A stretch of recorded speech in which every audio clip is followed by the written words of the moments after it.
Assalamualaikum warahmatullahi wabarakatuh. Kami dari kelompok 8 mau mempresentasikan tentang ethical issues in engineering practice. Di sini ada Muhammad Al-Ghazali, dengan saya sendiri Ahmad Zaki Ardiansyah dan Kiki Syah Nagri. Ada banyak masalah ketika etika unik yang muncul di dalam praktik rekayasa yang mungkin tidak ditemui dalam profesi lain.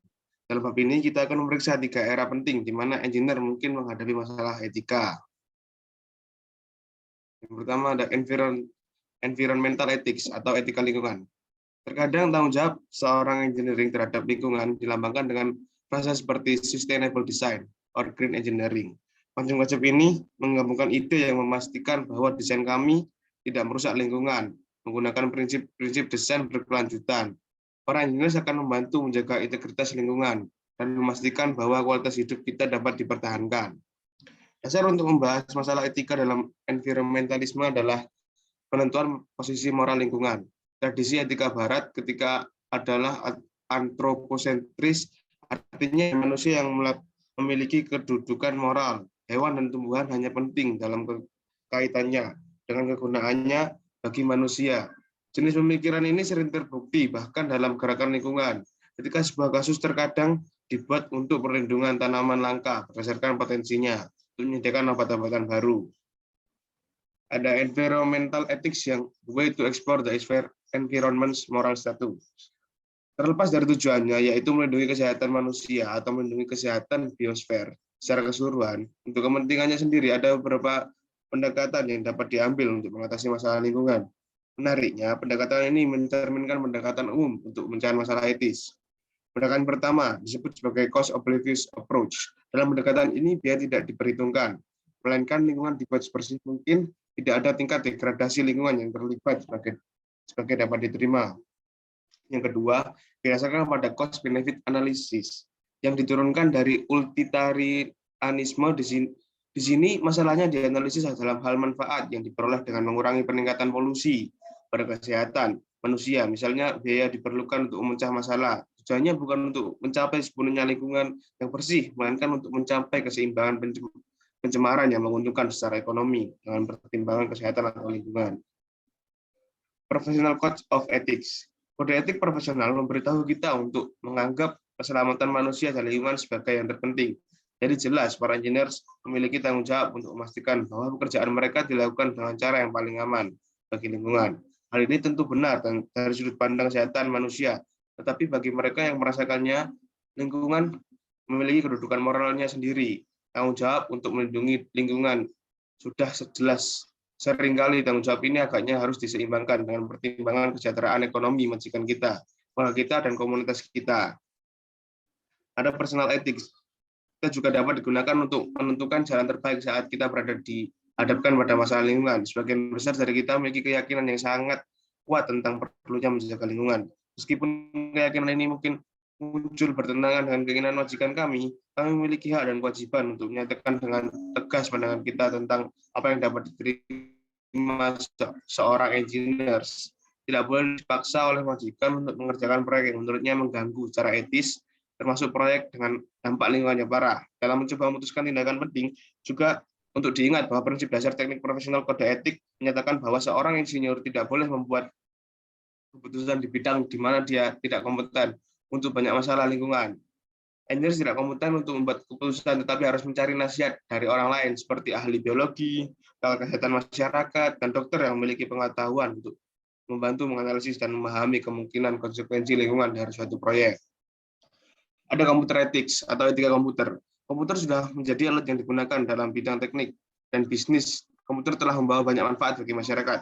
Sayangnya ada juga banyak yang disalahgunakan yang mengarah ke masalah etika yang serius seperti penggunaan komputer untuk meretas dalam database dan di mana komputer digunakan sebagai rekayasa alat tetapi digunakan secara tidak sah. Selanjutnya akan dilanjutkan oleh Mas Kiki.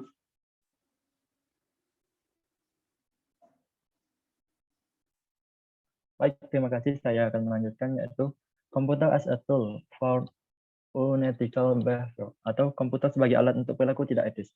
Banyak komputer digunakan sebagai sarana untuk perilaku tidak etis, seperti komputer digunakan untuk mencuri uang dari bank karena perampokan hanya duduk di terminal komputer dan menyerang sistem komputer bank.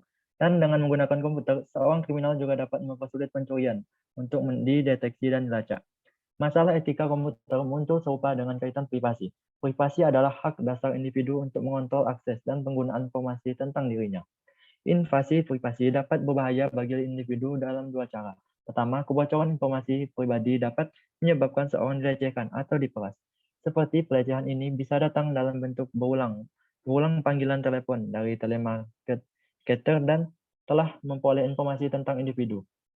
Yang kedua, informasi pribadi juga dapat dianggap sebagai milik pribadi. Dengan demikian, setiap penggunaan yang tidak sah atas informasi ini adalah pencurian. Masalah etika juga muncul ketika komputer digunakan untuk meretas. Peretas datang dalam berbagai bentuk, mendapatkan akses resmi ke database, menanamkan informasi palsu dalam database, atau mengubah informasi yang ada dan menyebabkan virus melalui internet. Peretasan komputer jelas menyusahkan secara etis, seperti disebutkan sebelumnya. Mengakses informasi pribadi melanggar hak privasi individu atau perusahaan.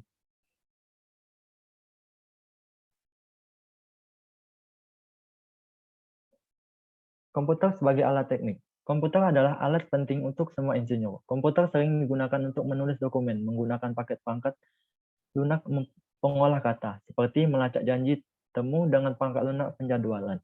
Menggunakan spreadsheet untuk membuat perhitungan keuangan, database untuk menyimpan catatan pekerjaan, dan menggunakan perangkat lunak tersedia secara komersial untuk mengembangkan rencana tentang bagaimana proyek akan dilanjutkan.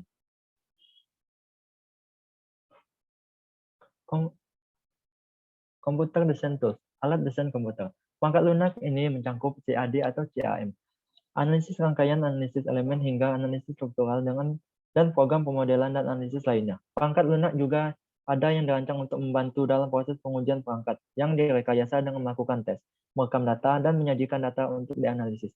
Ini semua berfungsi untuk memungkinkan sebuah mesin tidak perlu bekerja lebih efisien dan membantu menghilangkan beberapa aspek membosankan dari sebuah pekerjaan insinyur. Integrasi komputer ke dalam sistem rekayasa. Komputer juga telah menjadi komponen dari banyak sistem yang direkayasa. Untuk ujian play, mobil modern berisi banyak komputer yang didedikasikan untuk tugas-tugas tertentu.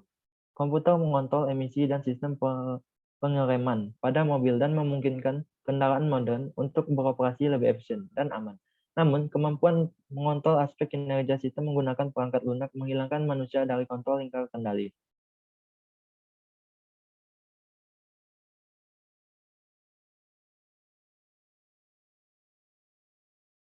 Komputer untuk membuat keputusan tanpa campur tangan manusia. Beberapa implikasi negatif dari otonomi ini adalah dieja dengan mengerikan pada tahun 2001 oleh Arthur C. Clarke, di mana komputer otonom yang bertanggung jawab untuk menjalankan pesawat ruang angkasa menuju Jupiter mulai berbalik melawan manusia yang dirancang untuk bekerja. Aplikasi komputer otonom tidak begitu lama. Beberapa pialang dan investor institusional menggunakan komputer yang diprogram untuk menjual saham secara otomatis dalam kondisi tertentu. Di antaranya, ketika harga turun tajam, komputer secara otomatis mulai menjual saham. Semakin menekan harga menyebabkan membeli komputer lain untuk dijual, dan seterusnya sampai terjadi keuntungan pasar yang besar.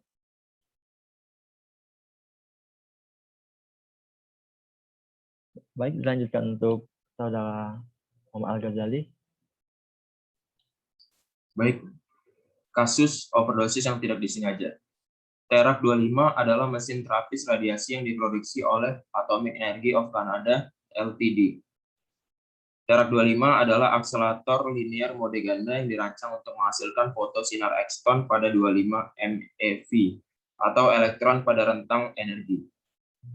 Elektron digunakan untuk mengobati tumor yang relatif dekat dengan permukaan, sedangkan sinar X dapat digunakan terapi terutama pada tumor yang lebih dalam.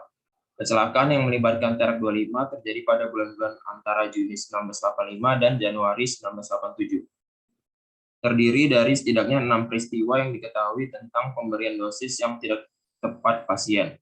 Ada 11 mesin Terak 25 yang dipasang di Amerika Serikat dan Kanada, dengan kecelakaan yang terjadi di kedua sisi perbatasan. 6 kecelakaan melibatkan overdosis pasien yang menerima terapi radiasi untuk berbagai jenis kanker CER. Lanjut.